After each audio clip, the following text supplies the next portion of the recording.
শোনো হে পাটের ব্যাপারী, এই যে ভোর 5টার সময় আসি, এই যে গুতোগুতি করতেছি, টানাটানি করতেছি, তোমার জন্যই পাট পরিচর্যা করতেছি।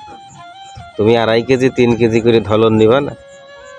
আমি জানি আমার এই কথা শোনার পরে তোমাদের ধরো চুলকাইতেছে, কিন্তু আমাদের কি হয় জানো? এই পাট বড় হওয়ার পরে কাটিয়ে কুটিয়ে যখন বাড়ির পাশের চত্রা নদীতে ফেলি, তখন কি হয় জানো?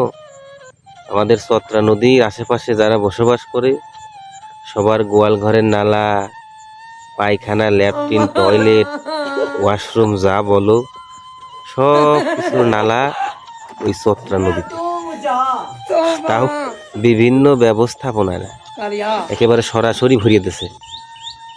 সেইটা পানির সঙ্গে মিশ্রণ হয়া সেই এক কালার আছে, আর সেই কালারের ভিতর দাঁড়ায়া তোমাদের জন্য আমরা পাট ধুই।